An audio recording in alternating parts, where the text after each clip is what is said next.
Bien, seguimos en EN Meridiano. Mira, Leo, tú sabes que la visita de la presidenta del Senado de Estados Unidos, Nancy Pelosi, a Taiwán, ha creado tensiones en la relación de China y Estados Unidos. ¿Qué pasa? Que ha habido una serie de maniobras militares de ambos lados en el estrecho de Taiwán que ha creado tensiones y altas preocupaciones. De manera particular, y leo este párrafo, la Asociación de Naciones del Sur Asiático alerta que los acontecimientos residentes en una zona cercana a la región ASEAN. ASEAN es, igual que decir la Asociación de Naciones del Sudeste Asiático, podrían desestabilizar la región y eventualmente llevar a un error de cálculo, un enfrentamiento grave, conflictos abiertos y consecuencias impredecibles entre China y Estados Unidos, a quienes evita citar directamente. Los representantes de las naciones del sudeste asiático llamaron a abstenerse de acciones provocativas y se ofrecieron para desempeñar el papel constructivo para facilitar un diálogo pacífico. Así andan las tensiones en esa zona. Y miren lo siguiente. Lo primero es que un conflicto entre China y Estados Unidos podría incluso desatar una tercera guerra mundial. Pero dejémoslos en una guerra o un enfrentamiento bilateral entre China, Estados Unidos y por supuesto en el medio de Taiwán. Fíjense en una cosa, yo hice la tarea hoy para darle un aspecto, un análisis económico, una variable económica del análisis. Miren, ¿qué representa Rusia? Rusia es la 11ª economía del mundo. Ucrania, la número 54. La número 11 y la número 54. Esas dos naciones, por supuesto, hay que tomar en cuenta que a pesar de que una es la número 11 y la otra es 54, en materia de reservas de materia prima, son importantísimas para la economía mundial. Pero, oigan, la número 11 y la número 54. Un conflicto entre, bueno, y antes de hablar del conflicto del que me quiero referir, fíjense cómo, a pesar de que esas no son las economías más importantes, han creado una crisis económica mundial. Una crisis económica mundial. Todos los países del mundo están siendo afectados por esta guerra Rusia-Ucrania. Ahora, vayamos al escenario en el que de repente se crea un conflicto bélico entre China y Estados Unidos.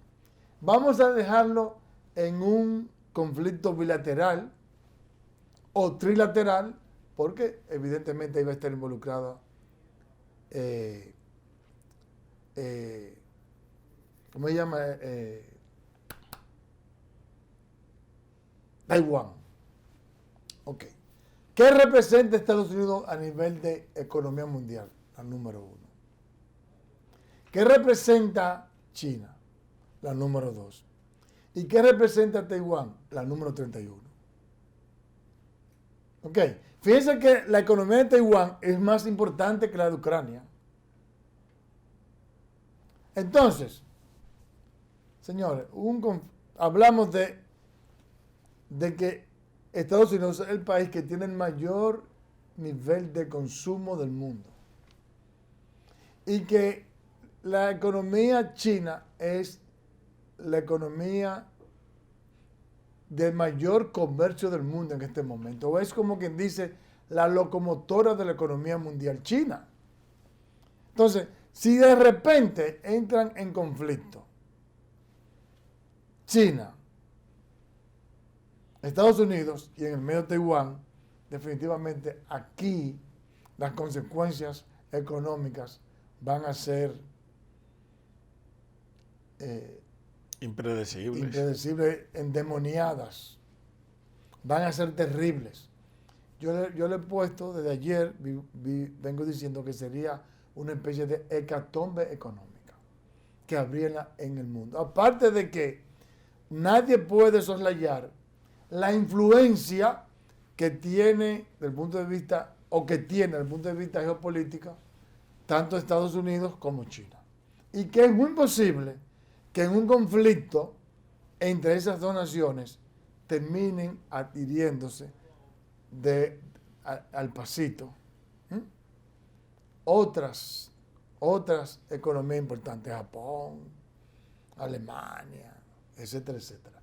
Así que yo espero que países importantes en la esfera mundial que pertenecen, por ejemplo, a la Unión Europea, Alemania, Italia, Francia, Japón, la India, Inglaterra, que pertenecen al G7, o si se quiere para verlo en un aspecto un poco más amplio, al G20, donde están las economías más importantes y más influyentes a nivel mundial, pues que haya un encuentro para ver cómo se unen vuelvo y reitero el nombre, se unen a la Asociación Nacional del Sudeste Asiático, para ver cómo de manera conjunta se pueden bajar las tensiones.